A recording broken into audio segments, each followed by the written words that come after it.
I just need time to see where I want to be. Yes, sir. Alexa, stop. I think I'm there. Feng Shui. Welcome, everybody, to another edition of Real Talk for Real Men on this cold, brisk Wednesday hump day. Yeah. Stop laughing at me, Big Mac. I have to get myself there. You know this. You know this. So, welcome, welcome, welcome, to another good edition of Real Talk for Real Men.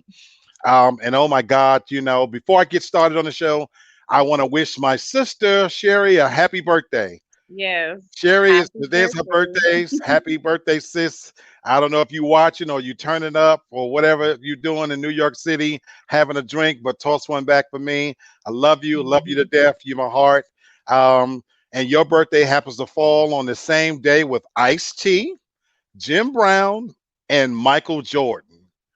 Man, so throwing back, sis, do your thing. But I wanted to take the time to wish you a happy birthday. Hopefully you're having a great day. It's always a milestone to reach another year.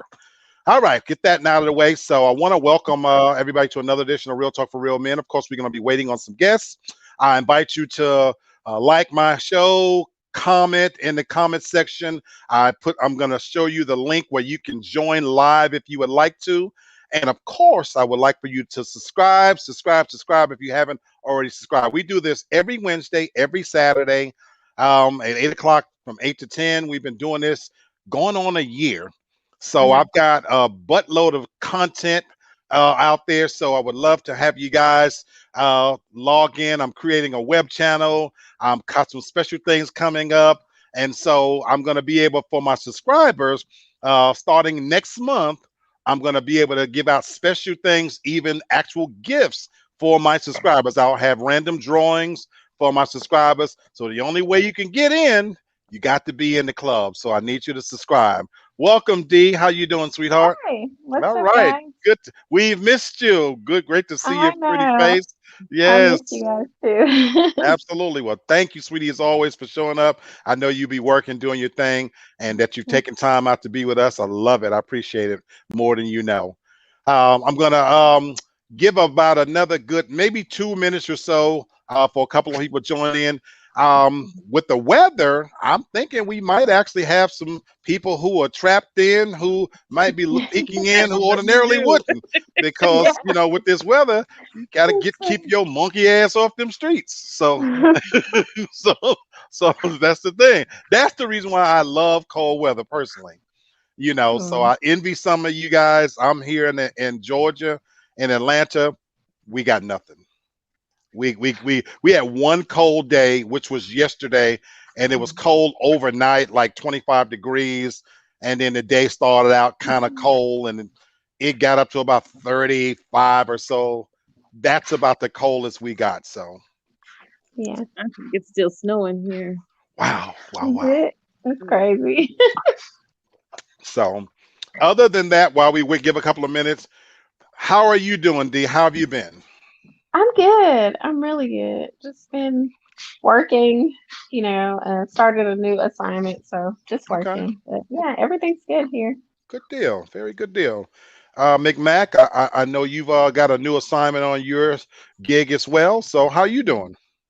I'm making it. It is what it is right now. It's with the weather, it's picked up at work, so Mm, you have to listen to the complicated people not understanding, as we discussed earlier. Unfortunately, just because it might be nice where you are does not mean it's nice where everyone else is, and that you cannot Right. be affected. So, Right. absolutely, absolutely, absolutely. We'll give one more minute, and then we're gonna get started. I try to keep the show as close to possible without resorting to CP time. So you know, uh, you know how it is with our people.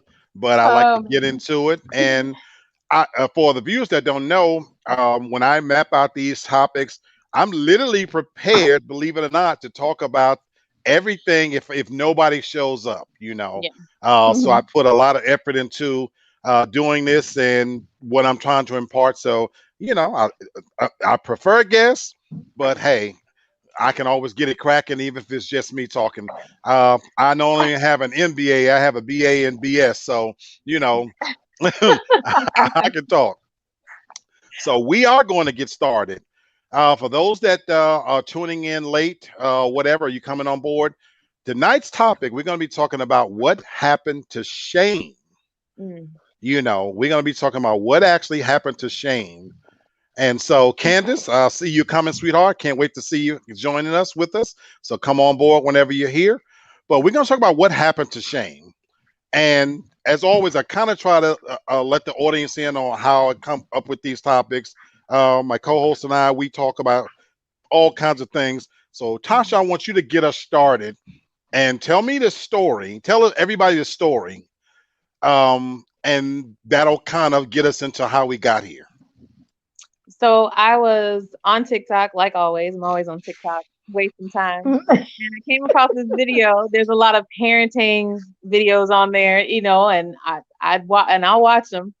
And this one lady said, "This is how you should react to if you catch your child masturbating." And so I was like, okay. So she says, of course, she goes up to the door. She knocks on the door. She walks in. She said, "This is how you should react. Oh, I'm sorry. I didn't mean to disturb you," and just walk out. Don't make a big deal about it. Don't acknowledge it. Just walk out. And then later on, just act like it never happened. Never talk about it with the child. Just act like it never happened. And so that story, audience, once it was told to me, quite naturally, we laughed, a little bit. But then when we started to kind of examine it a little bit further on its merits, I started thinking to myself that, wow, the needle has moved to the point where we don't talk about shame anymore. That really nothing's off limit, nothing's taboo. And even we're living in a society now where, we don't want to upset even our children, with things that once upon a time would have been embarrassing, or shameful, because we're being taught now that, you don't want to stunt children's growth. Now, this show is not going to be about kids. Right. I think universally we can all agree that every parent has the right to raise their children with whatever their standards are. So we're not doing that. This is not about that.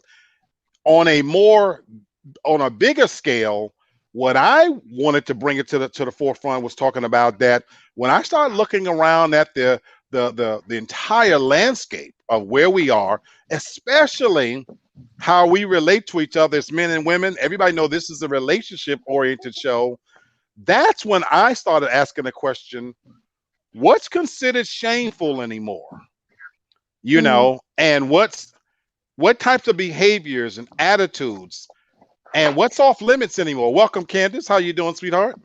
All right.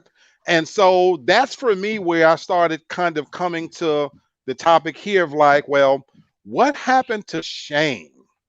And so I want to ask the first question. I've got all women. I hope to get some men to come on the show, because I want to talk about where we are now in terms of the world we live in when it comes to the topic of shame. So number one, do you guys think there's a difference between shame and guilt? And if it is, what's the difference to you between shame and guilt? Shame is more inward, and it has more to do with your beliefs or what you perceive should be about you, and it's more inward. Guilt is you feel upset about something that you have done. It's an emotion that you have about something that you've done. You can grow out of guilt. A lot of people don't grow out of shame. Ooh, that's interesting. That's interesting. I saw a couple of bob heads. You guys agree with that? Yeah, but I feel for me, shame is more embarrassment. Like I know back in the day when kids are younger, they'd be like, "Oh, you feel shame, you embarrassed," and so I equate it kind of to that. It is inward as well, so I think that's a big difference. Somebody that's guilty, I don't think is still embarrassed by how they behaved. They're just guilty Mhm. about it. Yeah. And a lot of times they want you to feel sorry for them because they might feel sorry for the situation because they feel guilty, but I don't think it's embarrassment on that part.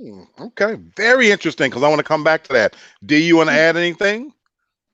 I just wanted to say that I think shame has to do with your moral compass, like what you think is morally wrong. And then you may feel bad about, something or shameful for doing something. But like they said, guilt is just you feel like you did something wrong and you feel like you need to remedy the situation. So that's, kind of how I see it differently. Okay. Ironically, all of your definitions are right. Ironically, in so many different ways, because the reason why I put into my thing, we're at a crossroads where the lines have been blurred in a lot of ways. Um, Shame is actually defined as an unpleasant, self-conscious emotion typically associated with a negative evaluation of self. So that's what Mhm. Tasha was talking about, that inward thing, that Mhm. morality, as you're talking about, Mhm. D, that shame because you've done something, Candace, that you talked about. So you're all accurate. Right. Guilt is a specific sense of a transgression of a particular act or thing. So I like the fact that you guys talked about um, not growing out of guilt and things like that because it's more external. But the thing of it is that look at where we are today. Think about our politics. Woof. Mhm. Where we just came from, I think probably one of the most vitriol, brutal political climates that I have seen in my lifetime. You know, Mhm. Right. and I'm older than you guys, but you guys are aware of history. Everybody on here is educated. Even if Mhm. you think back to when JFK was assassinated, it wasn't what we saw here in the last year in terms of politics. The sheer nastiness and vitriol, and over the last 4 years, and we're not talking about any particular candidate, so we're not talking politics per se, but I'm just talking about the moral compass as we're talking about, and that the shame was lost because what was once up is now down, what was right is now wrong, and we literally as a nation witness behaviors that blurred the lines between guilt and shame. Mhm. You know what I'm saying? So that's the thing. Like, to have a second impeachment, and again, I'm not trying to be political with it, but I'm saying the lines are so blurry until it's confusing to a lot of people that hell, I don't know what's shameful anymore or what's guilty Right. anymore, you know. But again, we're going to apply that in terms of how we deal with one another in our relationships. And I'm gonna say again, as across the board, we're not talking about how you raise your children. Every parent has the right to raise their kids in whatever manner they want to.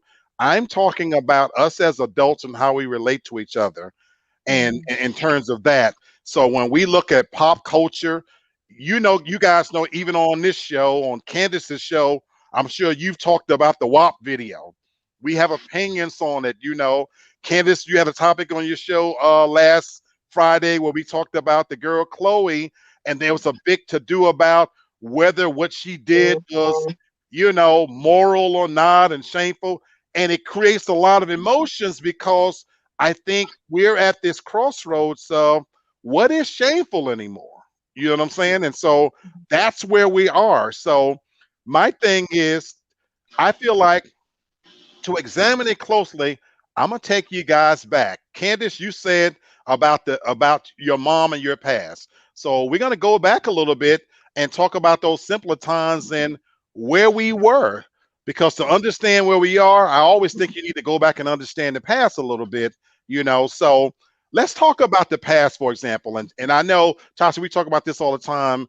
What Mhm. are some traditions when it comes to shame, in terms of attitude, language, conduct, that from the past that now it's changed that you see?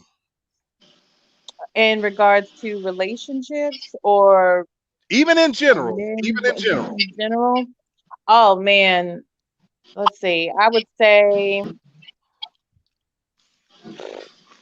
God, there's so many. Let me think. Hold on. So in regards to relationships, of course, the difference in how men and women, the dating, that's changed. We've examined that.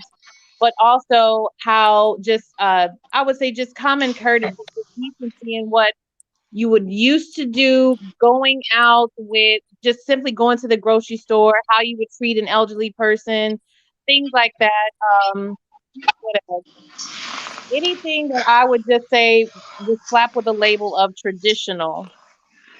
Okay. Anything traditional is under attack. Nothing, everything is up for grabs. There's no, it should be done this way, not because it was always done this way, but we can do that. Just a monogamous relationship, that's, even that is up for attack now. So there's so many. Okay. Anybody else? And welcome Jay, welcome Kennard. I, Come on, Candace. I What do you can think? I can say just by YouTube today, I am very transparent on my channel and what I talk about. And back in the day, I would have been looked at as being causing shame to my family because of one, exposing our business, and two, a lot of the stuff, like I don't have a traditional thought when it comes to women and how we are with our bodies. So that has changed a lot today, I feel. Absolutely, absolutely. What about technology in of itself, people? You know, I'll tell this story from me being a boy. I'm glad I got Jay and Kennard on. Back in the day, if you wanted to see pornography, you wanted to see naked girls, naked women, or whatever, man, you had to jump through some serious hoops to see it. You know what I'm saying? Because back in there was a time when the magazines was behind the counter, plastered with a big 18 and only, and you had to scheme and connive to get a grown person to buy them for you.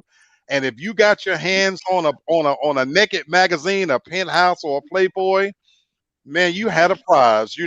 It got passed in my generation. It got passed around secretly to between you and your friends. It was in between the mattresses, probably sticky. Because look, you know, and so let's fast forward to now to where pornography, it's in the palm of everybody's hands. Mhm. With our cell phones and tablets and the internet and Pornhub and all the different sites, at the push of a button, everything is right there. And so when you think about that, I'm asking the panel, on something like technology, how do you think that has impact being shameful and shameless? What's the impact you've seen in terms of how it affects relationships? Because here's something we don't talk about a lot: how Mhm. porn affects relationships. Anybody? Yeah. That's a big one because some men are more addicted to porn than they are to their significant others. They would rather watch hours and hours. And then porn is unrealistic. Those girls are getting paid to do that. And some of the things that they do are not comfortable and not realistic. So, the guys go in it thinking that, and a lot of guys learn how to have sex from watching porn. So, if that's the way you learned, I mean, the first girl you're going to be with, I mean, it's crazy. So, I don't think it gives like I don't think it gives a realistic perspective because women a lot. I mean, there's some women that like some of the things, but some of the things that they do in those videos, no, there's no way. Okay. I want to get a guy in here. Come on. You guys don't be tight-lipped on this. You know, Jay, Kennard, what do you think about the advent of pornography, the proliferation of it, especially now when you compare to the past? Jay, you my nephew, so I could tell some stories, so don't make me go there. So y'all want to hear a funny story? This is nothing about his marriage, but y'all want to hear a funny story? Jay, can Yeah, I tell it? Hey, do your yeah, thing. yeah. This is my nephew, and I love him dearly. But this is related to the point, to a certain extent. I moved to the South when I was a teenager, and I was living with Jay and his family. And now Jay was heavily influenced by me. Here I am, this teenager in the house, and all these rules and stuff. And so Jay literally would stay up late at night to always to see what I was doing. This is like a little brother. This is my nephew. So he always, I remember one distinct occasion where we had left to go somewhere and I came back early. Man, I found my nephew on the couch wagging the dog. Butt naked wagging the dog, you know. But what's interesting about this is to train to the story is that story you told at the beginning, Tasha. You guys missed the beginning of the show where a mom basically went on TikTok and showed how to handle masturbation now, to where when she walked in on her son, she didn't disturb him, backed out quietly. It's okay, you do your thing and you don't talk about it. But then in our day, you go back. Masturbation was something that, man, you waited till the house was clear. You looked out the windows. You thought you had the all clear. You got your Vaseline or your lotion, and you looked at your thing and you told it you can scream, but ain't nobody gonna hear you. You went to work. Wow. It's a different time. It's funny, but the shame part of it is that it was something that he would never have wanted somebody to discover. I got caught by my mom. And let me tell you, Tasha and viewers, it wasn't a situation where she backed out quietly. My mom did not quietly back out. It was a disaster. It was a mess. Oh my God, what are you doing to yourself? And you didn't live that down for a while. Oh, and the whole family got told. You won't believe what I caught him doing, and this and that. So it's a different time. So anyway, I don't want to monopolize, guys. What do you think about this subject, on this particular subject? Somebody's mic is got a lot Yeah, of good somebody got feedback in something there. going on. Yeah. Kanal, you frozen?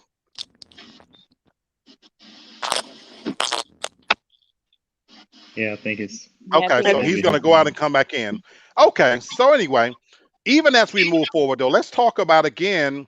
We're talking about where we were to actually understand how we got here.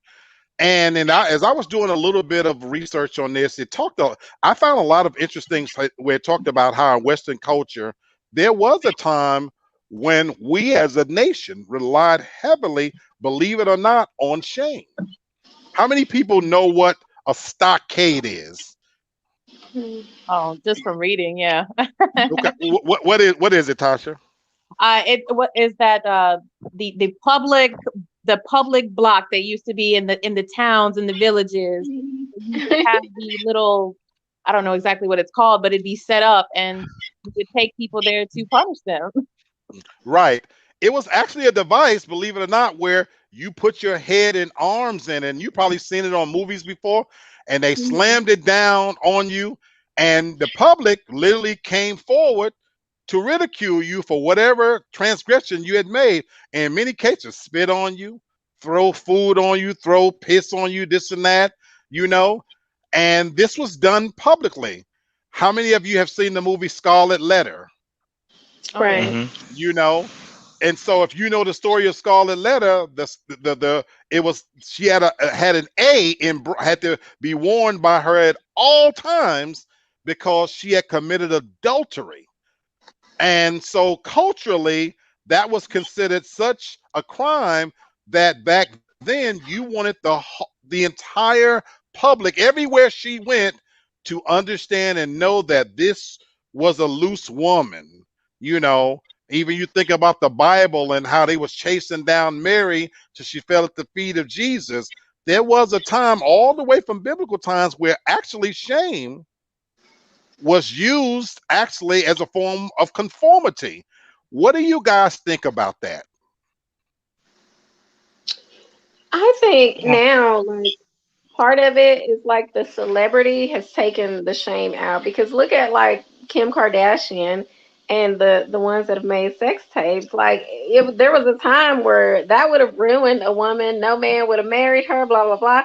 And now for women, celebrity women, that's kind of a come up. That's how they get famous now, is by putting out a tape. So I mean, I think the celebrity, and then when you're constantly getting likes for doing things that should be shameful, I mean, there is no incentive not to do it. Absolutely. Absolutely. Anybody else? I I would agree. have to agree with her. I think the issue nowadays is everything has become okay. It's okay to do this. It's okay to do that. The world has, kind of like Dara said, they've actually not only accepted it, it's almost like it's a badge of honor. You know, Mhm. now they're encouraging guys to get in their feelings. It's okay to cry. It's okay to be feminine. Let your inner emotions come out, and that's just not, at least when I was growing up, that wasn't what we did. So I think that is part of the problem. Is nothing where there was a time where you used to be embarrassed about certain things, and Right. that's not the case anymore. And so yeah, I Absolutely. mean, I agree. Yeah, Absolutely. yeah. Anybody else want to add? No, I was just gonna say, what Jay said, I always say that that moral gray area just keeps getting bigger and bigger. And I know you and I talk about a lot of things that even about bringing back the stockade, that sometimes if you just punish people in such a public way, you might be that cautionary tale for someone else. Like, okay, look, you don't do it, then you won't end up like this. And sometimes that's the only way that people will learn not to do something. I have I a know you say caveat that, to but that. then you look at the president, our last Exactly. president, and the things that he did. It was almost like the more egregious act that he would Right. do, it was like the world embraced it. It was, you say it all the Right. time, everything is upside down. So I don't know Right. anymore. We Mhm. talked Nothing about that. shocks me anymore. Yeah, There nothing you shocks go. me anymore. There you go. Yeah. I'm gonna come back to that. Candace, come on, sweetheart. I was gonna Mhm. say I have a caveat to that. When you look at shame, the reason why it's probably changed now, a lot of times, let's take religion. Now they're saying religion was put on Black people to as a form of slavery, so to shame us into being right. And so when you get to people now, we've gotten so, I guess, smart and intelligent in how we move. We don't want to conform to anything now. It's like, who's to say, why should I believe what you're telling me is wrong? That just because this, you guys thought of this 1,000 years ago. So it's like now people are doing their own thing. And so it's subjective as well. What one person might think is wrong, another person will be like, oh no, you're good for that. Don't let them shame you into thinking that you're wrong for that. So Mhm. Beautiful point. Beautiful point. One of the articles, it says that shame has fallen out of vogue in favor of the word hate. And Mm, so this generation, Mm-hmm. oh, you a hater. Oh, why That's you deep. Mhm. hating Yeah. on me? Yeah. Oh, haters gonna hate, let them hate, and that's kind of, to your point, Candace, that's kind of where we are now. But how much better are we? Think about other countries, Japan, for example, Korea. They don't have the gun violence that we have. You know why? They whoop your ass if you steal. They cut your hands off if you steal. The punishment is a lot more swift, for crimes. And even in how they treat women, it's more Mhm. swift. It's more, and there's a shame attached to it. And so a lot of times we certainly like to think of ourselves as the greatest country on earth, and I think we are. I'm not denying that our freedoms and all this kind of stuff. I don't think we can deny that, but I think we in some ways can take a lesson from what we've given up to get to this place. Because Candace, you talked about religion. There was a time, and I don't know if Tasha and Dee and Candace, if you guys are too young for this. There was a time in school you had to say prayer. When you guys were in school, did you have to pray? yeah, I Candace was say like no. elementary. Elementary, yeah. Oh, wow, wow, Mhm. wow. Did you guys have to say the Pledge of Allegiance? Yep, Yes. every Yes. Okay, morning. okay, okay. So you remember that part. What Mhm. about having a teacher physically hit you with a ruler or something? Yes. Yep. no, I'll say no. But what's funny is when I moved here to Georgia, they were paddling children, and that was the first time I had ever seen that. And What so what they year, act, what year was this? We moved here in 2013, so they were asking to paddle my son in Wow. 2013 and 14. Wow. I And, didn't know that they still. and it was in South Georgia though, like Valdosta, that area. Okay. Okay. Because I know growing up in New York in the public school system, yeah, you got hit, you know, and this wasn't a Catholic school. Catholic schools are notorious for Mhm. hitting, striking on the hand, but no, this was regular, good old fashioned Baptist, whooping your ass when you got out of out of line. I remember when they stopped doing it. I lived in Chattanooga when we moved to Memphis. I remember they stopped asking for the parental consent form to be signed. It was fifth grade, I think, is for me is when they stopped doing Okay. Okay. So absolutely. So the question that I move on to next is, with all of the things that from where we were to where we are now, you think we're better or worse? that. Worse. Worse. And give me some specific examples. I'm sorry. Yeah, some ways better. Please. How? I think like the technology and women's rights and things like that, has come a long way. But I think a lot of ways we're like way, way behind. Okay. So let's talk about that for a second, because I'm glad you said that, and I agree with you in terms of Hmm. women's rights. There's no denying that even in the last 50 years, in our lifetime, where women are in the workplace and can vote and, things like that. So I do think that's better. But I want to ask a question, D. You know, Yeah. I want to ask a question. Yeah. In terms of shame, though, do you think we're better? You think women are better in terms of when it comes to shame? I don't think women have shame now. I don't think there's Ooh, any ooh, shame there for anything. I mean, you look at the videos, the most popular ooh, videos now are Megan and Cardi B. I mean, to look at what they're talking ooh. about, look at what they're doing. There's no shame there. So I Wow. don't think that we're in a better position as to shaming women. I think women have more freedom of expression, so they kind of get away from the shame part. But I mean, as far as women, like having more shame, no, I don't think that's the case. Mm. Anybody else want to add to it? I know Kennard keep coming in.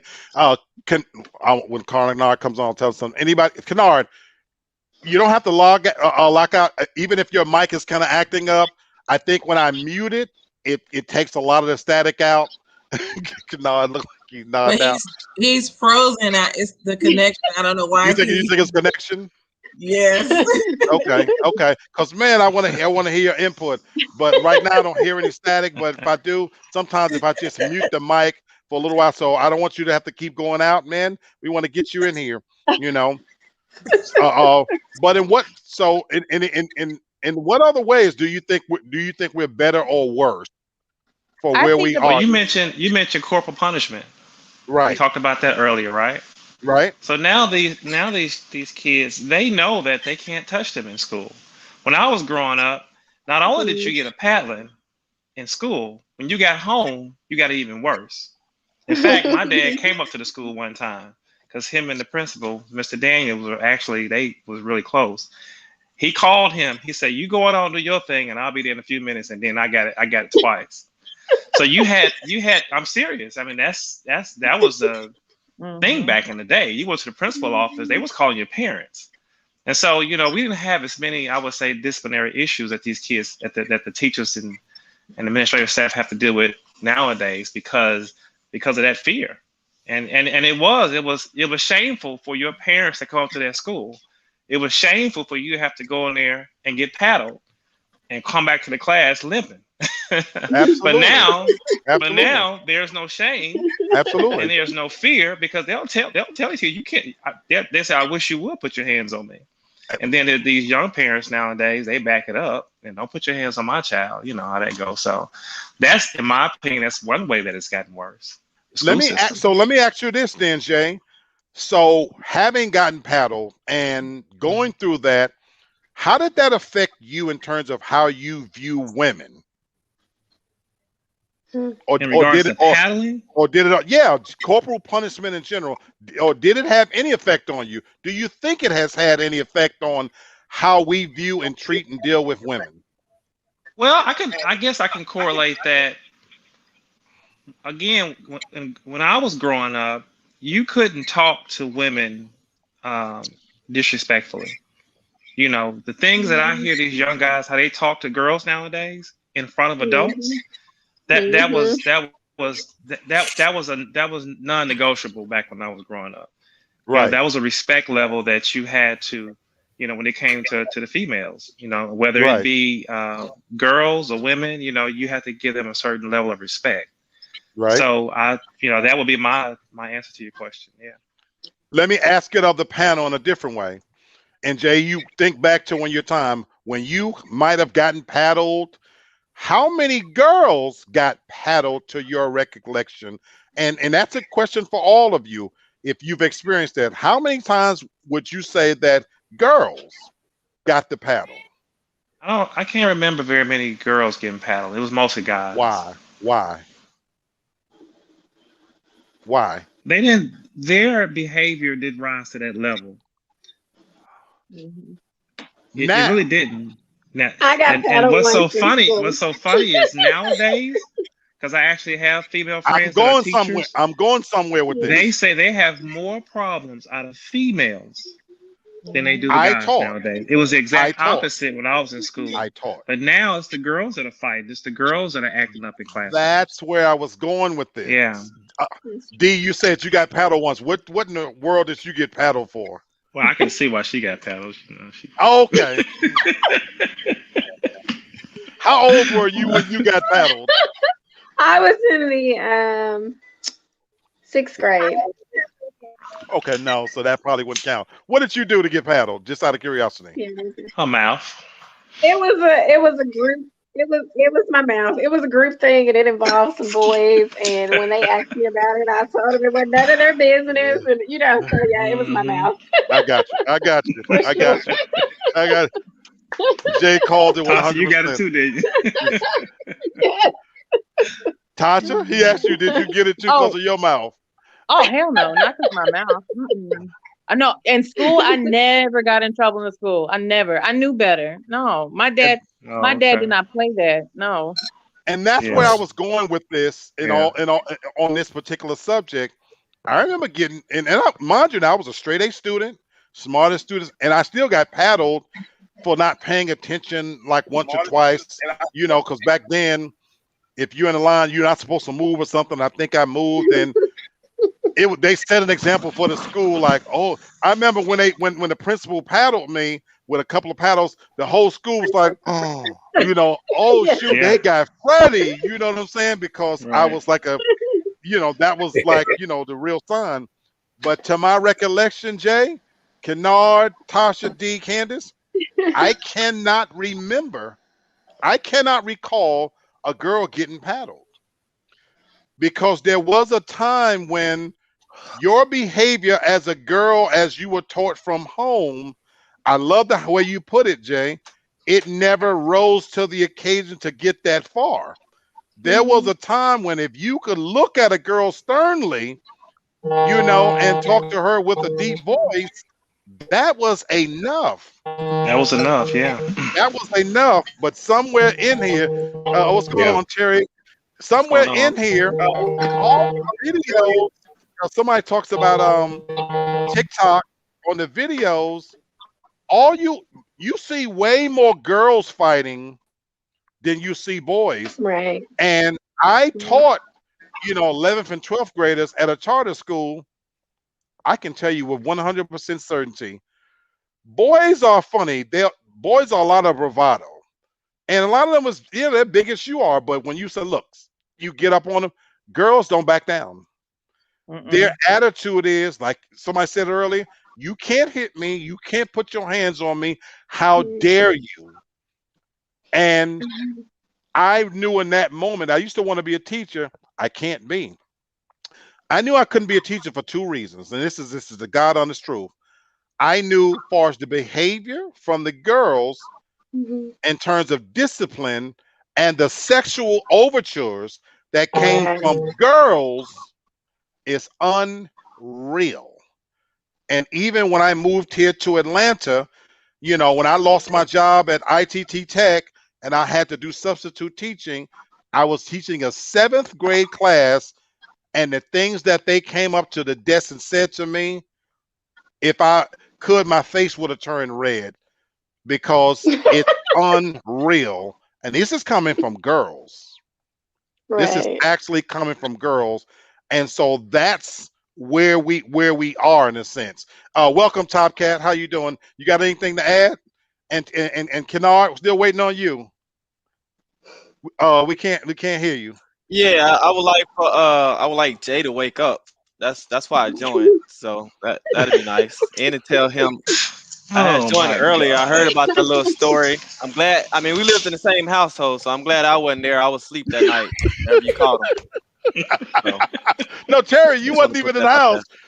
Terry, Bet. you wasn't in Good. the house. Y'all was somewhere, and I happened Good. to double back, and I Mm, caught him on the couch in the living room doing okay. this thing. Yeah. Should have told me. I So wouldn't even sat on that couch no more. here's the beauty of that. Nobody ever knew that Oh. story until now. Thanks. Mm. Yep. Not a good story. But I was listening. The whole thing about shame. I don't really see the big deal. Whether especially if you're a grown up now, what you got to be ashamed for. You know. And even these younger kids, it's just a new generation, new mindset. Like, all that being ashamed, like, yeah, that's out the window, man. Ain't nobody got time for that. Like, so I don't think it's that bad. What's so bad about it? I mean, Wow. they are a little bit more risque, but like supposedly the quote, I guess ideal woman. I mean, she dresses the most provocative, and I'm talking about Beyonce.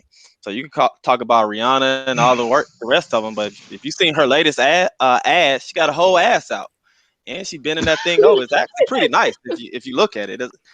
She's advertising her new icy park with Adidas, I believe. Yeah.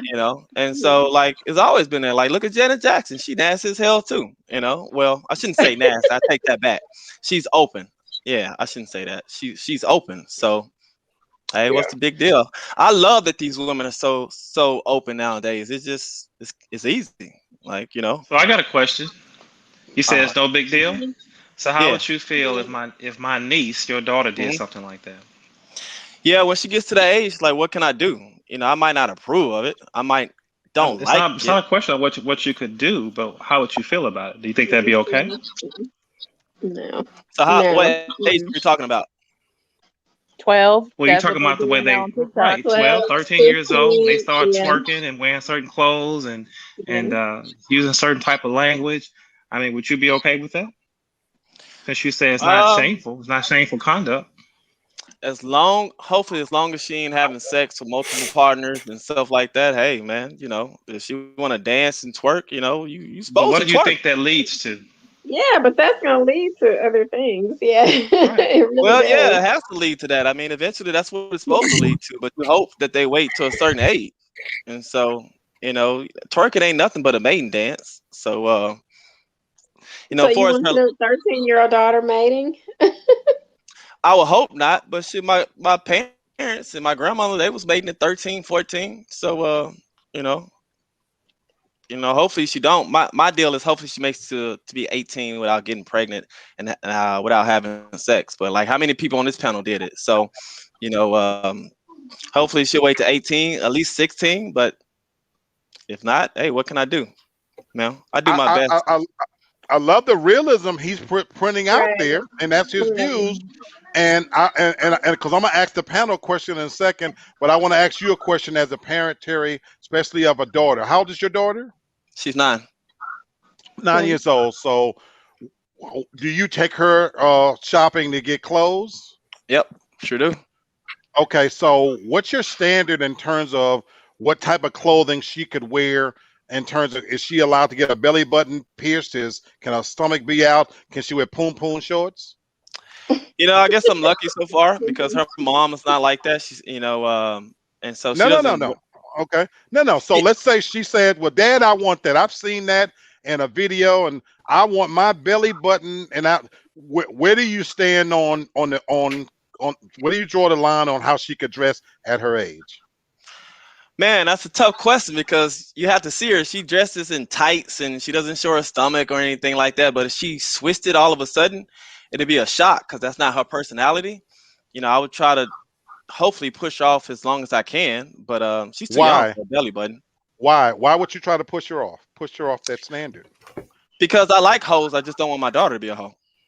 Mm, Yeah, Oh, I like hoes. mm. I Yeah. love oh, that answer. I well, love hey, that answer. But I want to say I this. I love would the think answer. I think a child and an adult are two different things. Now, when I Okay. talk about it, I'm talking about it from the adult Right. standpoint. Right. Now, Right. children, of course, we want them to be appropriate. So, Right. Right. to me, hold for your daughter and another woman is two different things because my daughter is not in that category. Now, when she turned 18, that's on her with what she does. But as my child, no.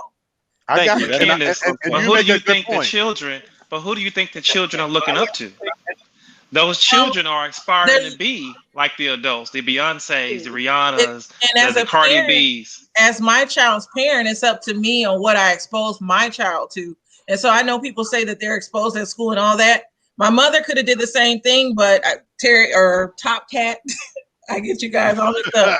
Like you said, Yeah, I'm who sorry, I was the told you one that. who on this panel waited until they were 18 to do whatever? Me.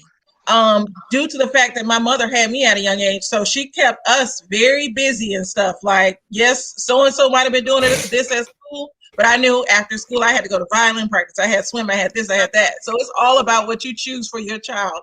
If you are instilling in them their worth, then I think sometimes it's hard for them to be persuaded, especially when they have certain things going on. Like, and I grew up with a single mom, so that I knew that wasn't a path for me to be like that.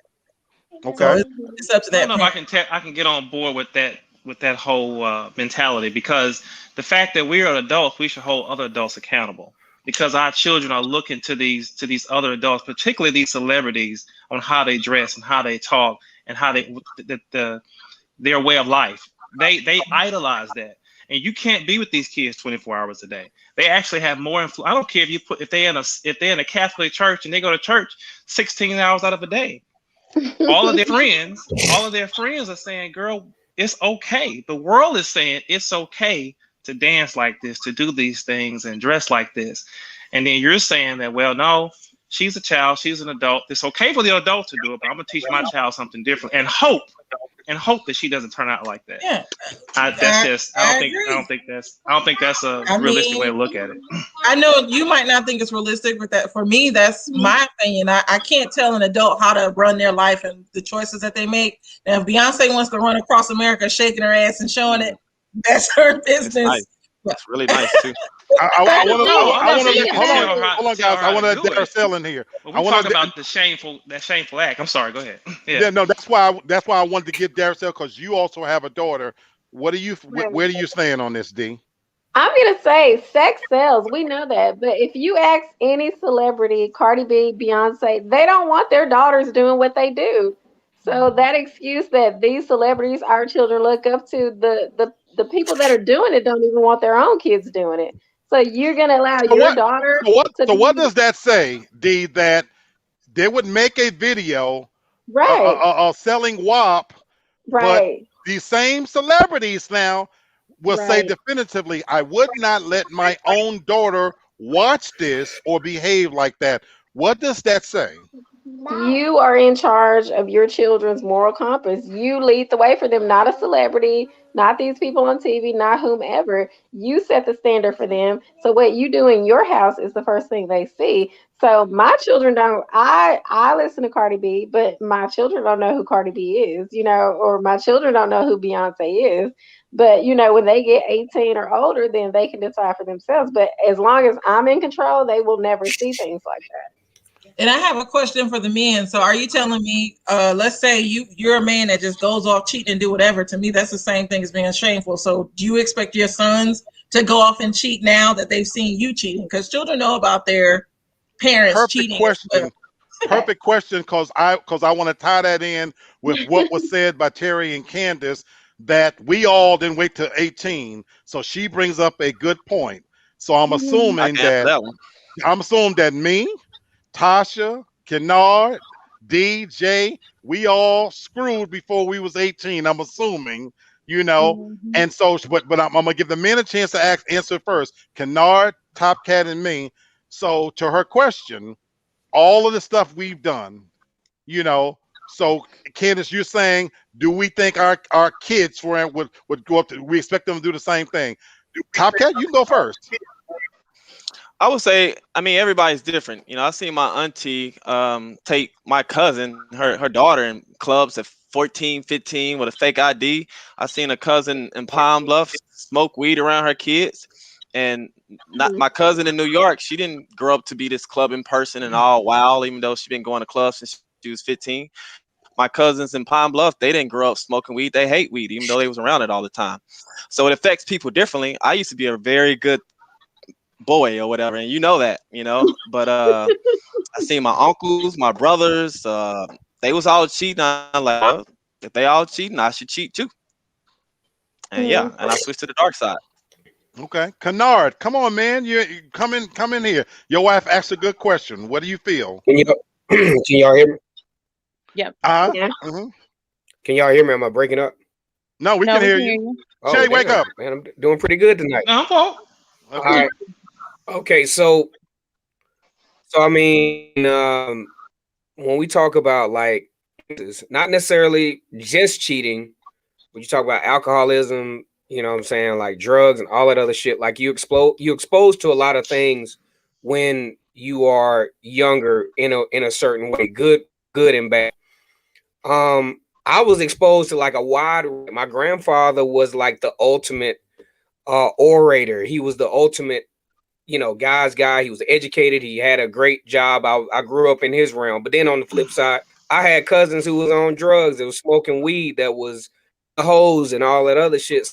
So I had a wide range that to where these things that be a very diverse person. I lost my or I gave away. I don't, the guys lose it, or do they give it? How does that work? I was just, but either way, I had sex for the first time at 16, and shit, I liked it.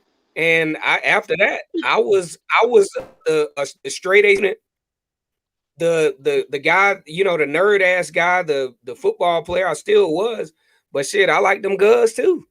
So it just all depends on what you're exposed to, and then what you like what it turns out that you like. Because some guys aren't necessarily all about the girls like that. Some of them want to be scholastic and all the way athletic. It just all depends. But at the same time, your parent influence, I will say this, your parent influence can help you have a level of balance to where you look up, you know, you have the devil on one side and you got the angel on the other side. And your parents' teaching can at least serve as a, damn, you know, should I do this? Then you see this one particular, oh yeah. Okay. All So right. that is what it is. Every person has to make the decision that's best for them. Fantastic. Jay, I can't wait to hear your answer because you have sons and daughters. So to answer Kansas' question, go, my brother. No, I can't. I can't make a distinction between men and women. So she's exactly right. It's the same thing. You know, if you expose your children to, you know, if I'm out here cheating and on my wife, and I'm out here, you know, smoking weed, doing drugs, all the, and you know, this, that, and the other, and my children are seeing this, then yeah, that's going to be some behavior they may actually try to imitate. So no, to her point, you're exactly right. But I think we was talking about shameful conduct, and so there's a lot of things that I did in my youth that I'm not proud of, that I think was shameful. You know, and my it's not that you can't regulate adults' behavior. I think we all can agree when it comes to that. But I think this world, we're way too tolerant of this behavior, and there are things that's causing our children and our babies to go astray. And I think that we have a responsibility to hold each other accountable. That's my point. Very good point. Of course, I want to Yeah. answer too, Candace. I want to answer that as You know, well. I'm sorry, Kennard, you had a thought? I think he's talking to somebody else. I Okay. can wait. I Okay. can wait. Okay. So I want to answer that question No, too. I can wait. I had a thought, but Oh, I can wait. I want you to forget. I ain't gonna forget mine. Go ahead, my brother. I ain't gonna forget mine. Come on. Come on, Kennard. Well, I mean, just to piggyback on what Jay was saying, is like, can you hear me? I Mhm. Am I can. delayed We again? can. No, you Mm-mm. good. Oh, okay.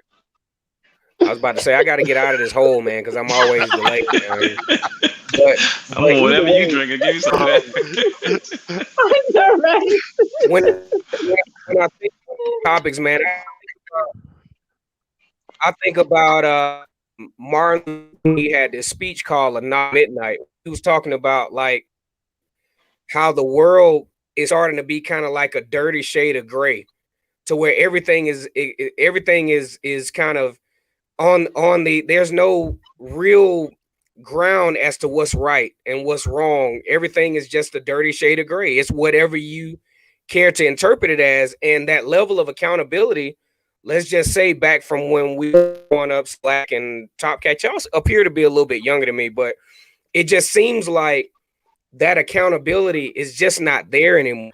And all happening now, the internet, now technology made this thing even the forefront to where everybody now.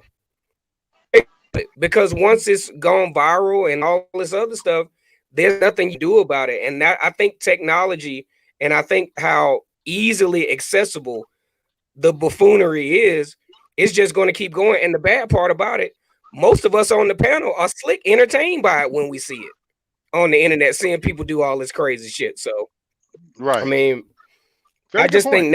I just think now obviously is more because there's no ground to say whether it's right or wrong. Matter of fact, and I've seen some disturbing stuff online here lately. People who are literally showing going viral with videos, repeating videos of people being killed online.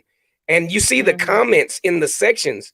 It's not empathetic type tone. It's like, damn, they got that N word, or man, did you see pop off? Like, I'm like, what the whole, you know what I'm saying? Like, how are we so desensitized to where that now that is Mhm. a really non-shameful type deal to where we can see these things and we're so desensitized to human life to where we're entertained by a viral video where people are shooting inside of a establishment, and you're seeing these people getting hit with bullets, not even thinking that, hey, this is real life.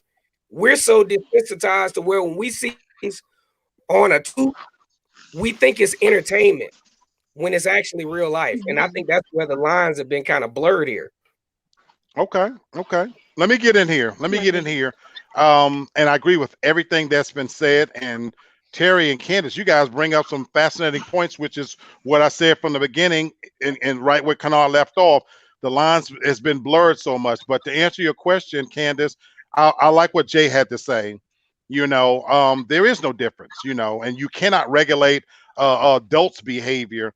But I'm a firm believer, and maybe it's because I'm old school, that you can and you should regulate children's behavior. I think that's a part of the problem. When I look at, but I said at the beginning, Mhm. I'm gonna say it again. Every parent has the right to raise their child with their own values. That's your business. But my view is that I think we Right. can and we should. But I think we've got to a place where where parents even let kids now dictate what they wear, what they eat, how they dance, what they dress. And I think that's a big part of the problem. So to answer your question in a more personal way, I like what Jay said. When I look back on some of the things I've done, I'm not proud. But there was a time when I didn't give a shit. I did things with no conscience. And oh, by the way, all of the nasty, filthy shit I was doing it to somebody's daughter. Now thank God I don't have a daughter, because the thought of the stuff that I did and somebody getting over on my daughter doing that would keep me up at night. If you asking, do I think Mhm. that that rubs off on people? I don't have to look any further than my two nephews on this panel and some Mhm. of the Mhm. behaviors that I did and how Changed it my rubbed life. off. Top Same. Cat literally is Yeah. telling the audience that he saw Uncle. I'm in that category of Hmm. seeing his uncle do this and do that.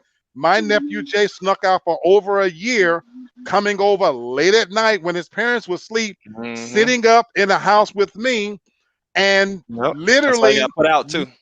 yeah, and got literally put out. Hmm. This is all true stories, guys. But Jay can tell you stories of how I forced him to his first sexual experience. I went out and found the ugliest girl I could find Hmm. because that's what my brothers did to me. Literally, this girl, you, she can make gorilla cookies with her face, But that's who I. You going? Cookies. My thing was you gonna practice on her so that when you get a good-looking woman, you know what to do. I left my nephews Jay and Antoine in the house with a girl and said, "I'm leaving. Y'all better handle y'all business. You have to do this." I caught Jay pouring liquor down the sink one time. I'm telling him, "You going to drink." All of the behaviors that was passed down from me to for my brothers was passed on to my nephews. And here we are all these years later. I never even knew they affected Terry. Terry was the Top Cat was the little nephew. So he didn't get to hang with me per se because I was labeled bad association at this time. And you But were. it goes to but it goes to show you that even with his parents doing all they can to try to keep him away, kids see what you do. And even Right. as they get older, they look back on what they've seen. And so, to answer your question, Candace, I wish I could go back and do it a little differently because it does matter because now you pass on those behaviors and it's nothing you can do about it, but I wish I could do it differently. And so that's why I was asking about the decisions you as parents make in terms of how you let your children dress and what you let them get away with. And again, that's a personal decision, but I think it matters because we know our kids are being bombarded in this world with forces that honestly that you can't compete with. You only have so many hours in a day to try to instill in them whatever your values are. When your child leaves, they're being hit by a wave of social media and things on TV and the movies and the stuff they see, and you got to keep fighting that fine fight to keep them on the right track. Is my thing. I You know. wanted to, Come on, I'm sorry, Tasha. guys. No, No, I no, just please. wanted to say this. Even with the parents on here, even though you're new generation parents, it still sounds like you all lead with that old school, do as I Same. say, not as I do. Hmm. And so, which is nothing wrong with that. And Right, it right. it is what it is, and I can appreciate that because that is that piece of traditional. But even to what we were speaking about earlier, I think about that saying of "Have you no shame" and what that really means. Unfortunately, we don't have those social norms, what could be followed, what used to be, what everyone would agree on, what could be the social norms, because now we're taught and told to question everything. Well, why do we have to do it like that? It didn't work out well for you. Why do I have to do it like that? You can't tell me that. And I think the original question that you had asked about the women, is it better or worse? I'm thinking of shame and how we originally defined it as more internally. And I think that because women have to, and for women, shame, it's different in the terms of more personal of how we view ourselves physically, and do we match up? We're comparing ourselves to other women. I think that it's what we're seeing is people acting out because they don't know how to deal with their own perceived shame. And that's why we're seeing people just act out in such a way that it's just so like, oh, okay, that's acceptable now. Oh, okay, that's what we're doing now. All right, all right. Well, and that's why that needle keeps getting moved further and further over to the left. Absolutely. I'm a repeat a line Top Cat said because to me it was the line of the night so far. He said, "I love hoes. I just don't want my daughter to be one." I do. That's- I really do. But I- the ones that he loved, they are somebody's daughter. That's the that's Yeah. thing, the, you that's know. the that's the that's what I'm gonna leave. I'm gonna leave that hanging out there. You know, Terry, I'm trying to do better. I'm trying to do better, Top Cat. It's okay. You only got one No, you're life, man. not. Live Stop it. lying. No, I you're got. You got one I life. love it. Live it. I love it. I love it. I love it. I'm going to put some statistics on you guys now because even it is perfect segue into how did we get here, where we lost in time. So I want to put some statistics on you guys that I thought that was interesting as I was doing this. One of the things that as we transition from all of those traditions to where we got to now, and as Top Cat eloquently put it is what it is, and he don't think it's that bad, and people should live their lives and things like that. So there's a few things that was interesting and how the circumstances change, and I'm only talking in our lifetime. From the 1960s, when things started changing, marriage and family has changed dramatically, from that time. And as I look at my panel, you got three married people, uh, two single people, you got a single parent on here. So this ought to be very interesting. Not only did the circumstances change from the 1960, because it talks about that basically that in the 1960s, primarily kids came from within a marriage. Kids weren't born out of a marriage situation. But when you look at Mhm. now, 4 out of 10 births occur to single women or non-partners. Mm. Mhm. Think about that. It talked about the Mhm. family structure changing and how that's transformed. The role of the mother, especially in the home and in the workplace, has changed because now there's no longer one dominant family form. And that's highlighted just by what I just mentioned. You know, Mhm. Terry is a single parent. So when his daughter comes to see him, his rule is law. When she's back with the mom, his rule is law. Her rule is Right. law, so to speak. Then you talked about the growing complexity of diversity in the family. This is where it's going to get interesting. It talked about how kids in two-parent households are at the lowest that they've ever been in the last 50 years. And get these statistics, and I want Mhm. y'all to tell me if this matters. 62% of kids come from homes with married parents. That's at an all-time low. 15% of the children are with parents who are remarried, and 7% are parents cohabitating and living together. But I want to break Mhm. that down by race. And this is the part that blew me away. The majority of white, Hispanic, and Asian kids, they come from two-parent households. But less than half of black kids come from households with two parents. And it gave the numbers. In Asian households, 84% of Asian kids are growing up with both parents in a household, while Mhm. only 13% are growing up with single parents. White families, 78% in two-parent households to 19% single. Hispanic, 43% are growing up in households. You see how the numbers are dropping? Hispanic, Mhm. 43% in a household with both parents, 29% in singles. And I saved thus for last. In African American households, 38% of children are growing up in households with both parents, and 54% are growing up in households with single parents. Oh Those wow. numbers are staggering. Mm-hmm. Staggering. And so we've got parents on here. So do you think this matters? Please. Oh yeah. Definitely. Definitely. Why? Anybody. Like, why does The, it matter? because Terry said, why does it matter? the behaviors that you see from these girls on TikTok that's twerking and shaking their ass, they're looking for attention that they haven't gotten from a father, from a male figure, whatever. And a lot of these girls are being accosted by older men. I mean, I was one of those girls. I grew up in a house. I didn't have a father, so I dated always older men and not intentionally looking for a daddy or whatever. But there's a certain, I don't know, level of security, authoritative or whatever that older guys provide. And that's, subconsciously what I looked for. So I was one of those girls. That's how I know. That's why it matters. Because when you don't have a dad, you're always looking for a daddy. Always. Always. So, I I can, mean, Terry, this is coming from a woman. Come on, because Candace. people take can agree. advantage of you. That's what's wrong with it.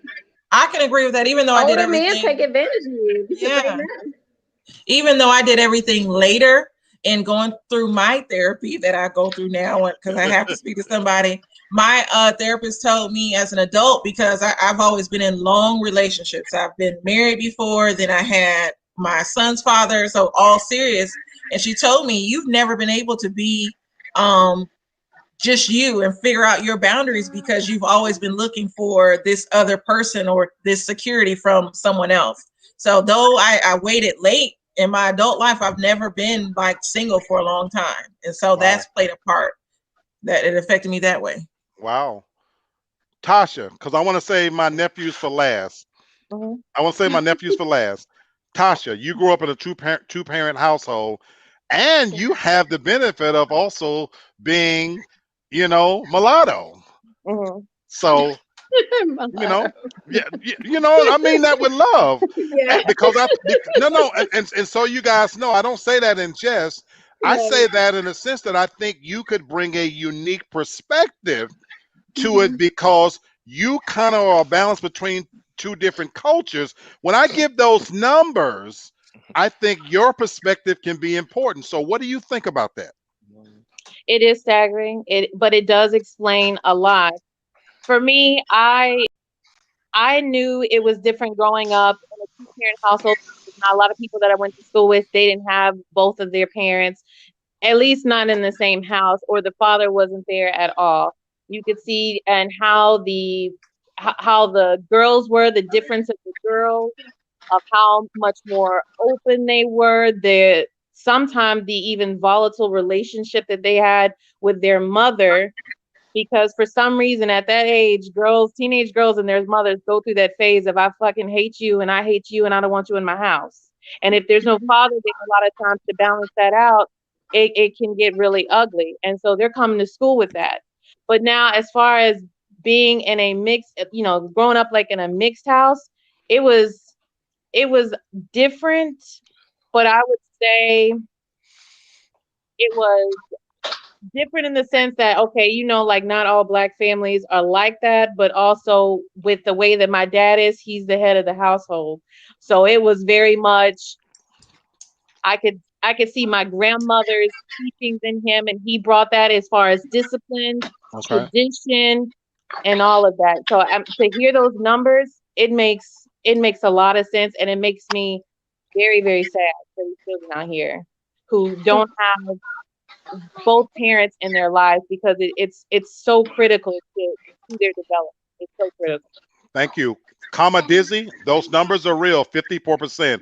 Terry and Top Cat and Jay, you guys grew up in the same household and you grew up with both parents. And what's astonishing, your parents are still together after all these. How many years have your parents been married?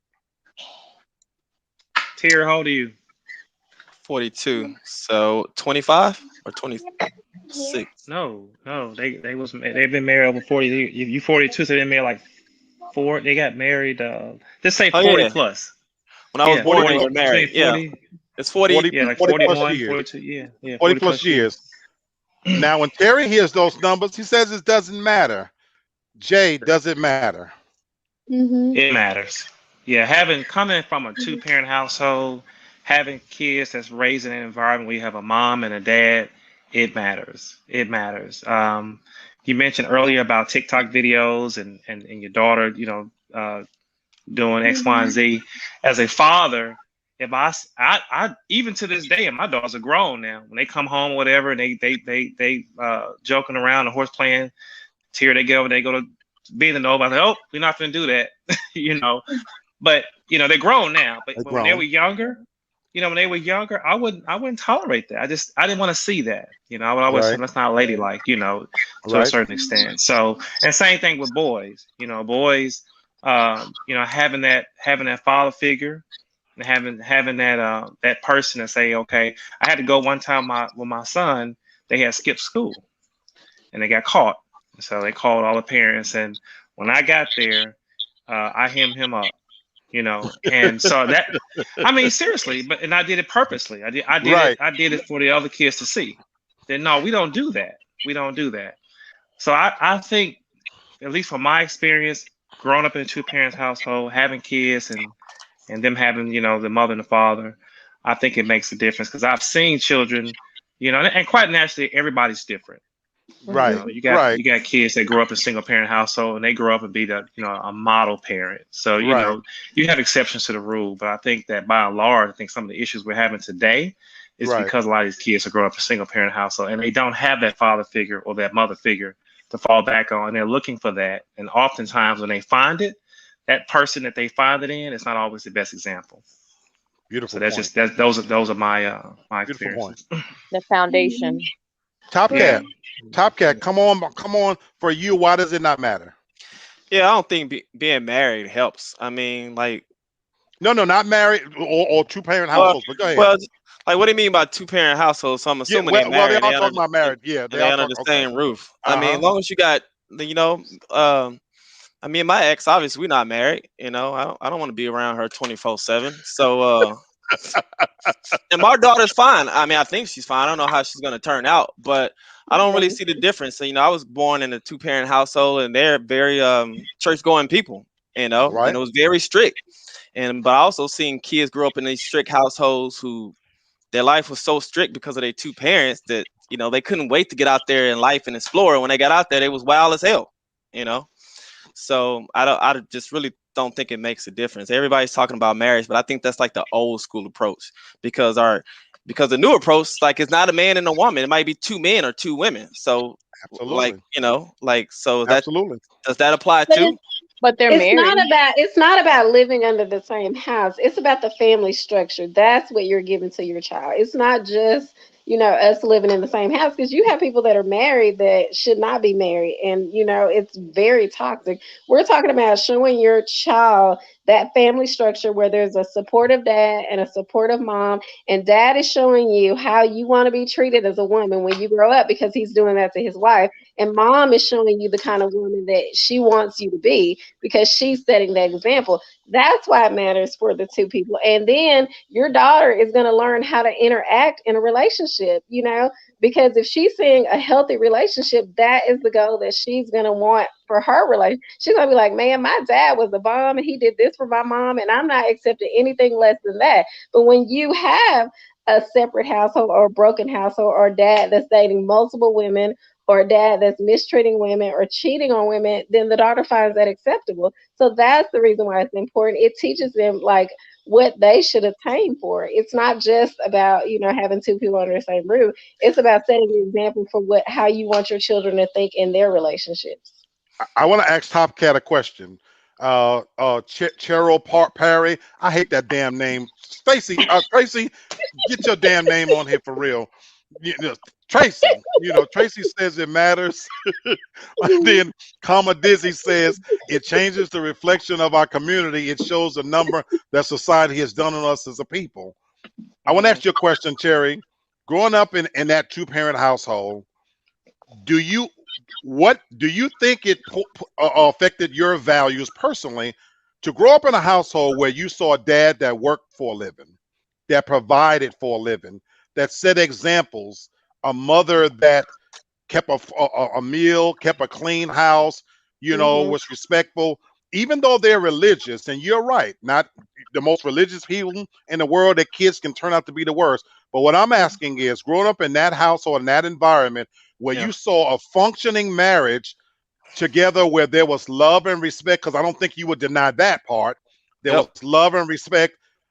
Did it pass on any values to you that you think you would not have gotten had they not been there together? That's hard to say because I'm not married. I guess I do treat women with respect. I guess that's the only value because I haven't committed to a woman. They keep trying to get me to commit to a woman. I keep saying hell no. my mom's always talking about how my dad pays all the bills. She never had to pay a bill. I was like, well, you wouldn't be my wife, mama, because that wouldn't work. I told her that. So that don't work. I don't know, I think a little different, man. It's just sex at the end of the day. I think it Okay. all boils down to sex. People are afraid because if you don't have a supportive system, your child's going to turn and have sex with all these men, or these men are going to have sex with all these women. I don't know. I just think a little differently. Okay. I hate to go there, but sex is powerful. It's so powerful that angels came all the way from heaven, entered humans' bodies to have sex. So if they can't say no, how the hell I'm gonna say no? So Right. it's not that serious at the end of the day. You ain't gotta be married.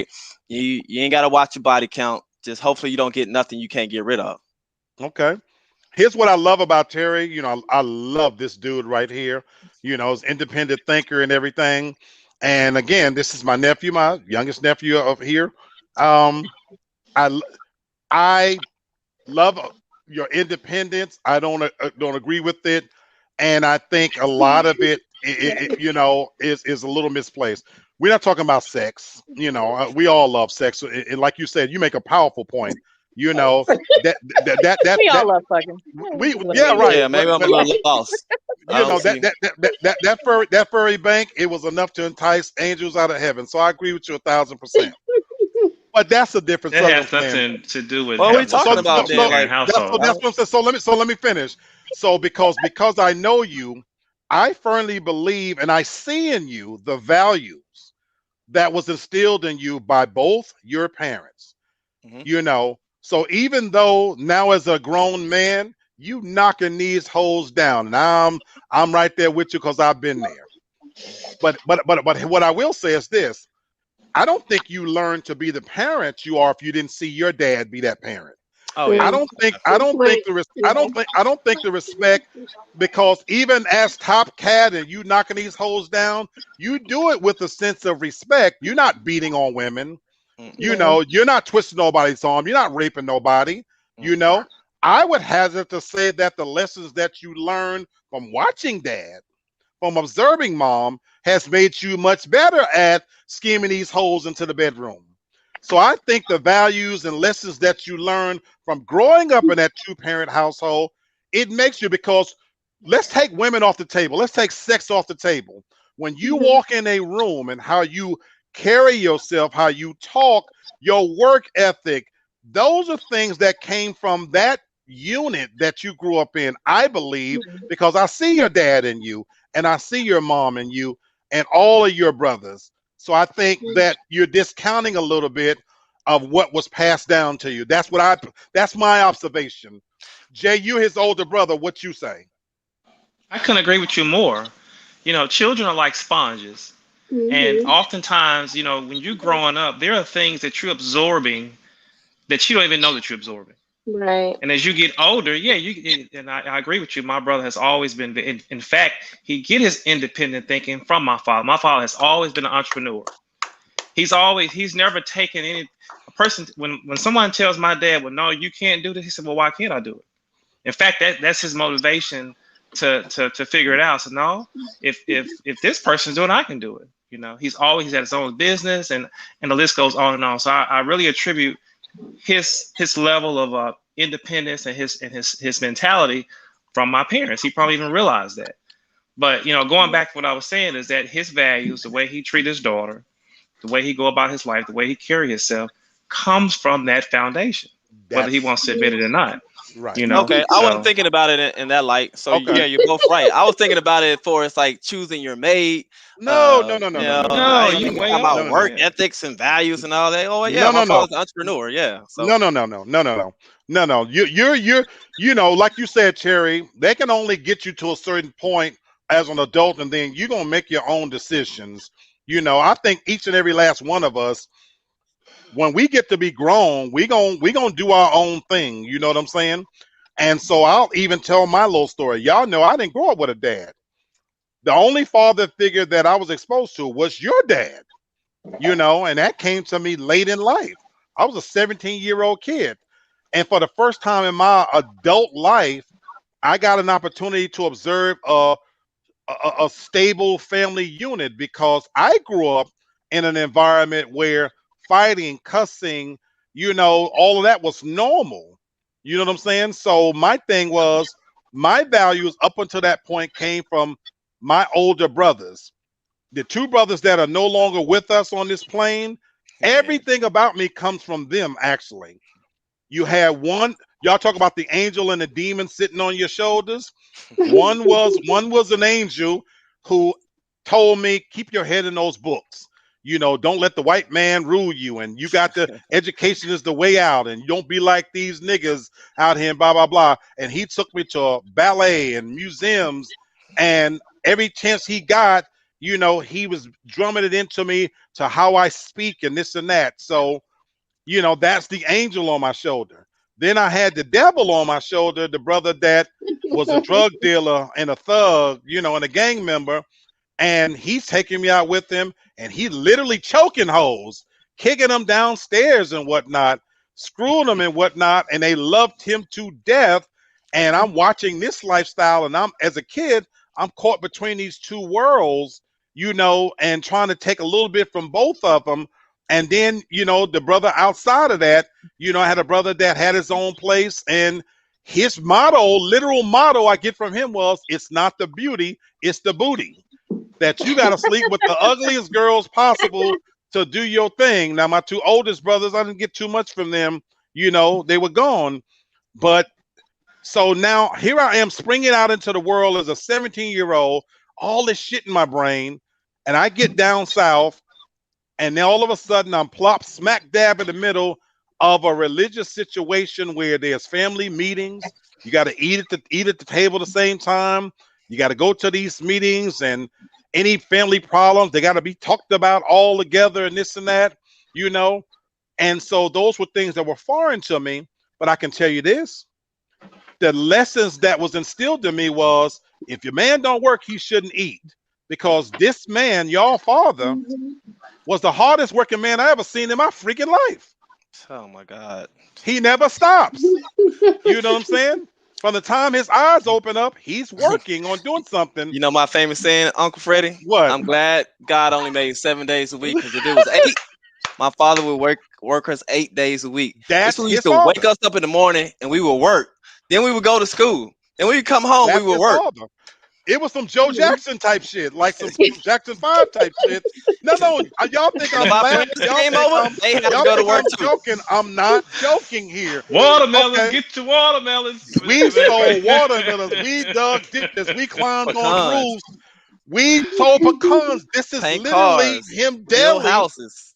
Them damn cinder blocks. He literally was on some Joe Jackson shit. Like, oh, you gotta move these bricks over and everything. This was literally some Joe Jackson type shit. So when you go to bed, you tired as a mother. But he didn't put his hands on us like that, though. No. He didn't. Oh, no. He was if he gave a whipping, y'all had to get a long talk before you got a whipping and everything. Yeah. He was the traditional, son. This is gonna hurt me more than it's gonna hurt you. This is why I'm whipping you, son. That kind of stuff.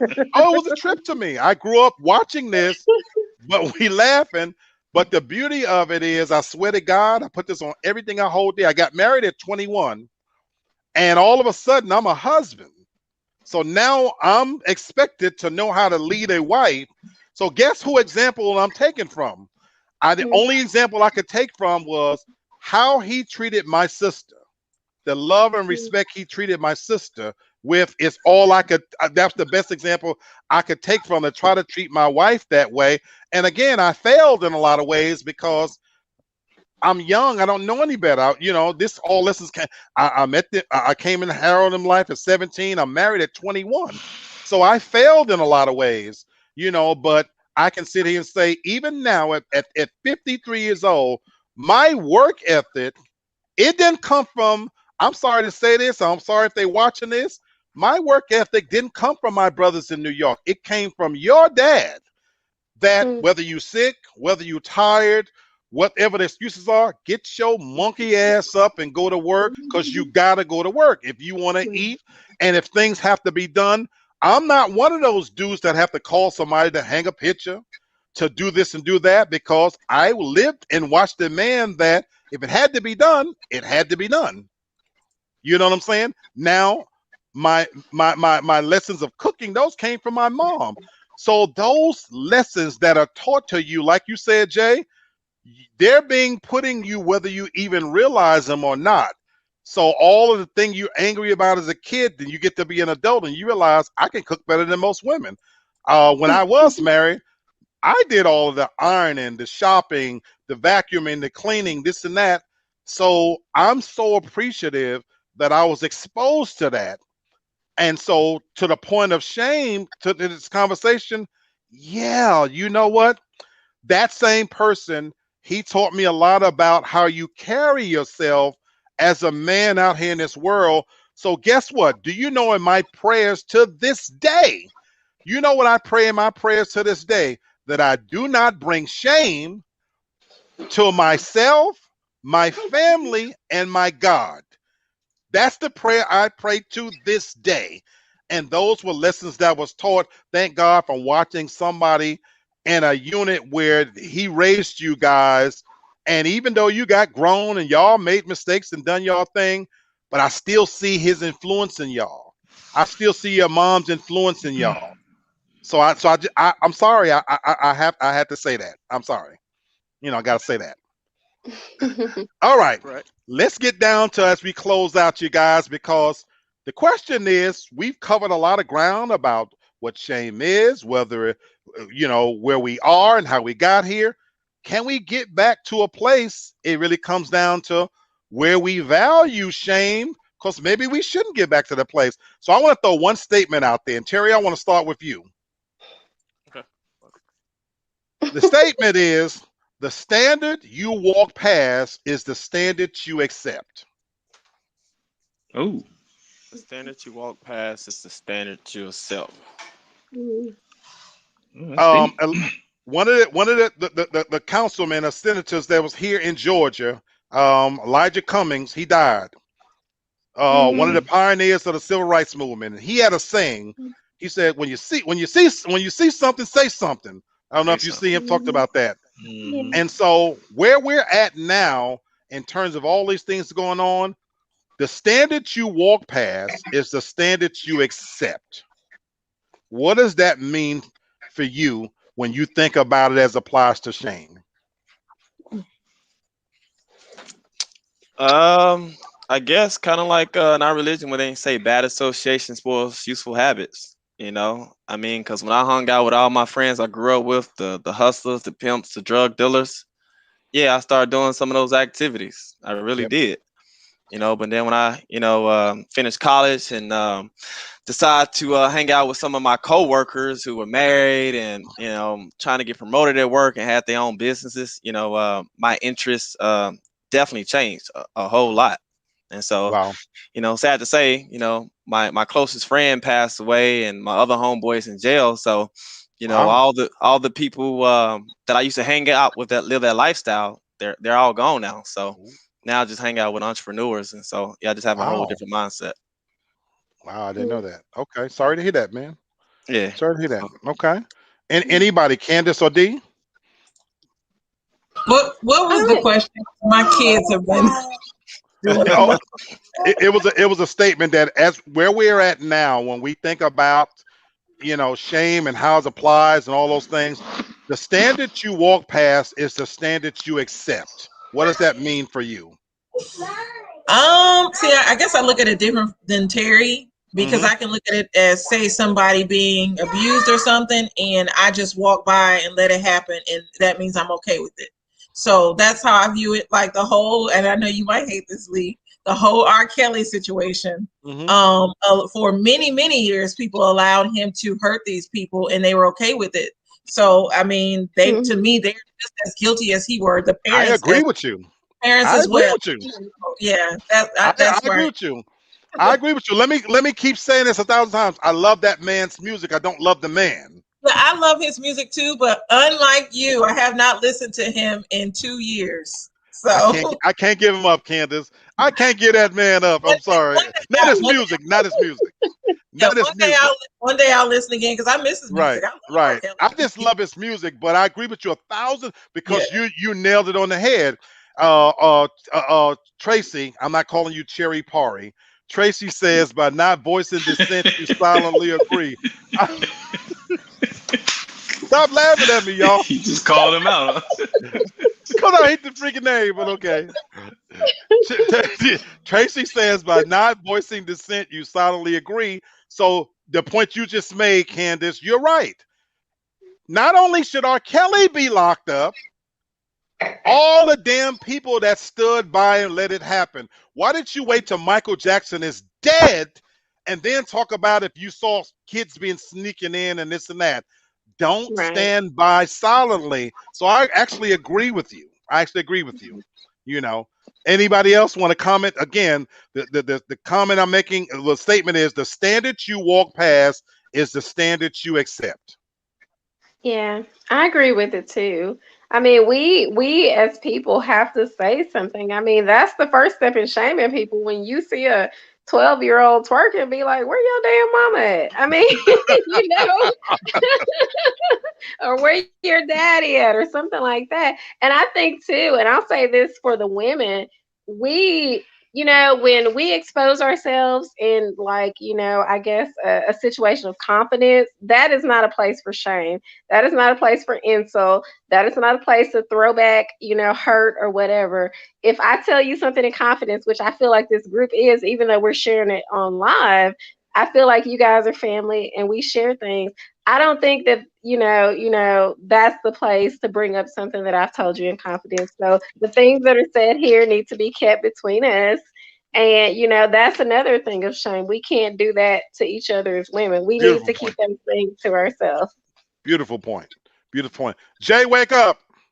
I'm thinking it's the lighting. His wife was making mimosas earlier, and his light's about to go out. Yeah, for the record, man, we got like 12. It is. Do you know it's still snowing here? It has literally been snowing all day. We got like 12 inches of snow. It's crazy. So she been making mimosas and breakfast. I know you've been drinking, and I ain't mad at you. I ain't mad at you. I'm surprised she ain't ran up here now. She probably knocked out shit from drinking mimosas early in the afternoon. She told me going out in that snow, and I'm like, I'm not doing it. You go out there. I'm not going to do it. But no, I agree. I agree with Candace. I agree with Daracel. You know, you have to, you see something, you say something. If you I always say omission and commission is just as guilty. You're just as guilty. Mm-hmm. Now, the issue is that there are things that are acceptable now that you may talk against, and then you're the one being shamed. And then that's, I always say, pick the hill you want to die on. So, but you still, because my thought is that I have an issue when people they have the right to say or believe how they want to believe, but then when I voice my opinion, then all of a sudden I'm demonized. It's like religion. That's the truth. I grew up as in a household of Jehovah's Witness, but I don't knock Baptist, Buddhist, Catholic, whatever, Hinduism, atheist. If you choose not to believe in God, that's right. You have to answer for that. You understand what I'm saying? So it's not for me to judge. Right. But I do have an opinion. But yeah, I agree with that. When you walk past a situation and it's not right and you don't say anything, then you just as guilty. That's my thoughts on it. Absolutely. I was gonna go where Jay went, where nowadays it is easier, especially with the cancel culture and how if you say anything or talk out against things, even though you know that it's wrong, it doesn't make any sense. You have to be even more so strong in your own belief that it's wrong. Still stick to it. Don't form to it. Don't bend to it, because it's only going to further make things even more acceptable that shouldn't be acceptable. Right. Beautiful point. I'll say to this though, with that cancel culture, because a lot of times I do agree with them with who they're canceling, but sometimes it seems like a witch hunt. It's like they make everything wrong. And just because they might have canceled somebody, they want you to cancel them as well. So that's the only thing I don't like about that cancel culture, because the moment somebody makes a mistake, they're canceled, they're done, as if everybody is perfect. And I don't like that aspect of it. But I agree with them sometimes. Good point. And I've called it the new age of McCarthyism. But to everybody's point, I firmly believe that shame can be a positive social motivator. And to, like Elijah Cummings said, if you see something, say something. My hope is we get back to a place where we do call a wrong a wrong. If you lie, it's a lie. Mm-hmm. You Right. know, Call it out. Yeah. call it out. And you might be standing out there on your own, but I hope we get back to a place where we can have the courage and the fortitude to call it out and say what it is, because we've created a society in my mind where shameful conduct has created a culture of victimology. So when y'all talk about that cancel culture, people tend to personalize it in, why are you picking on me? And what that has wrought is we got a culture now where there's no shame, and you think about men who are no longer embarrassed to receive, government assistance, even though they can work. Mm. We got a culture where to wandering eyes that lead to infidelity because it's okay. And I'm guilty of that. I preached on many levels that I've done it in front of my girlfriends. But again, I made it acceptable. You know what I'm saying? What Never. about the ease at which people even get divorced? We've talked about this before, that a lot of people enter into the covenant of marriage with the idea that if it doesn't work out, oh fuck it, oh well, I'll just get divorced. You know what I'm Mm-hmm. saying? They're Because I don't planning the take it that divorce. serious in the first place. You know what I'm Right. saying? The premarital sex, we talked about that, Top Cat. Look, that's not going to stop. You can't regulate behavior. You know what I'm saying? But what I think you can, hopefully, is curtail some of it in ones we're responsible for. And you're right, Top Cat, Candace, and whoever said, when they get to be an adult, then you're on your own. But the only thing I'm advocating is when you're in my house, when you're under my rules, that's where you can make it shameful that I'm not going to let you do it here. We've lost the power of saying no to people. I grew up at a time when if mama said you can't do something, that was it. You do it. Ain't no discussion, ain't no nothing else. Go ahead, Candace. You had a point? Go ahead, sweetie. Yes, I wanted to say this. The shame has left and clout has came, because that's basically what people are chasing, clout. And so if you look at all these people that want to be viral, the Gorilla Girl, now I don't believe she was trying to get clout, but there was somebody else that put Gorilla Glue in their hair, a I saw guy that. or I it's a saw that. girl, or I don't know what they are. There's Oh, you talking something. about the guy that put the cup on his mouth? Oh my No, it was a I think it was a guy, but Some they other damn referred to fool it put as it in she. their hair. He Oh my and went God. to the emergency, the same thing that she did, and they're like, it was a white person, and they're like, Oh oh, I wow, I can't didn't know get about this that. out of my hair now. But they basically tried to copy what the Gorilla Girl did, and it wasn't right. Now I don't think she was trying to get clout, but there's a lot of people in our community that feels like she was trying to get clout. Absolutely. But I mean, it's a bigger problem. I am going to talk about that on my show because I have my views on it as well. But I Right. won't Right. take No, over your I show. love it. I love it. But again, and that's the thing though, that overall, my hope, because it's not like we answered anything on this show. Mm. My thing is I always just hold up a mirror so we can talk about it. I don't think we're walking away from here saying that we definitively settled anything. I asked the question with this show, what happened to shame? I just wanted to talk about it so that we can investigate how we got to this place. But here's the key at the end of it for me. Individually, we have to make that individual decision, of how we discern things. And the reason why I want to bring that up, the one thing that makes human beings unique is that we are only creatures on the face of the earth that has the ability to determine right from wrong. Animals can't do that. Plants can't do that. Inanimate objects can't do that. Only human beings. And we're not talking about discerning right from wrong from a religious perspective, heaven and hell. We don't have the right to talk about that. Ain't nobody God or no shit like that. We're not talking about that. But we are talking about the ramifications of people's behavior. And we are the only creatures on earth that have the ability to place shame on behaviors that we believe are deviant. And if at least we start bringing back some of that standard, I think we become better to each other and how we treat each other. But as long as we have that, you can do whatever, and it doesn't matter to me, that's where we're going to be, where the needle is going to continue to move even further. That's my take on it.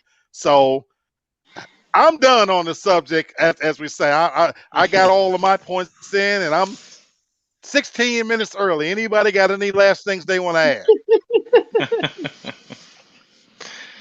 No, I agree with your point though. It's always okay until it hits home. Woo! That's it's until it comes to your doorstep, Ooh. then all of a sudden it's not okay. It's okay until it's not. So you have to be careful with kind of passing by and not saying something and saying to yourself, well, that's them. And you look up one day and it's at your doorstep. So yeah. Yeah, Very good point. I can agree with that. But going for the kids thing, I feel like I'm grown. I pay my bills. I can do whatever I want to do. Now my kids cannot, and so. But can you though, Candace? Yes, if I want to shake Because my I ass. tell my kids, even when you get grown, you still can't do what you want to do.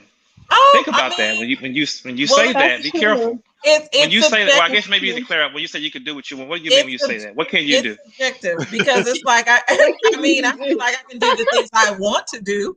So I don't want to be naked walking around, but I can do whatever. I can get drunk like I'm doing right now, where they can't. So it depends on the person, and I just really feel like people, that's their business. But what I do in my household is my business. That's the way I was brought up. So. I agree with that, Okay. but I see the point you're making, Jay. One of my favorite professors when I was getting my MBA, he brought that subject up in class because somebody said that, and his answer was this. He said, "You're right. You can do whatever you want to, but there are consequences." That's right. Exactly. I said all the time, there's consequence and You know, repercussions. so So as long as that's you're the able to point. deal with that, yeah. And that's what he said. He said, "Now just be okay with the consequences." And he gave some examples. You can walk in your office tomorrow and tell your boss, "Fuck you. I'm not going to Yeah. do nothing." You have Yeah. every right to say that. But now, if he But guess fire what? you got to do what you want to do. But Right. but to Kenneth's point, I understand what she's saying. That as an adult, Right. and so I've always said, when it comes to behavior, Tasha has heard me say this before. If you're not hurting children, old people, and animals, do your thing. But again, there are consequences, to behavior. And that's why I look at myself and things I did 15 years ago. I've had to look back and now look at the repercussions and what it did, and it destroyed relationships and things like that. And even it's affected me now. But we can't go back and correct those. But what I can do is I can talk about them, and nobody might not listen, but maybe somebody out there, maybe that one person out there that might hear what I'm saying, maybe they won't get chlamydia 4 times in a row. So I hope not. Oh my God. it's fun. I had a great time, but I can sit here and tell you, sitting in a clinic 4 times in a row and having somebody tell you, "Get your ass out of here," that part wasn't fun. So Yeah. if I can save 1 or 2 people from dipping their stick in the wrong pond, I've done my job. So, so I can only pass on my truths. So that's all I got, folks. I thank you guys. I thank the audience. Tracy, Yana, Dizzy, Kendrick. I appreciate you guys tuning in. Appreciate your commentary. Pour it in from the outside. Love you guys. Appreciate you. Once again, please, please, please, if you have not already, please subscribe to the show. Watch this show. Make some comments, even after it's posted. Give your opinions. If you got some topics you want to put out there, put them out there. I'll be glad to do it. And most importantly, please subscribe to the channel. Please subscribe to the channel. So thank you guys once again. It's been another successful hump day. I'll see everybody on the other side this coming Saturday. Have a good evening. Bye. Lee.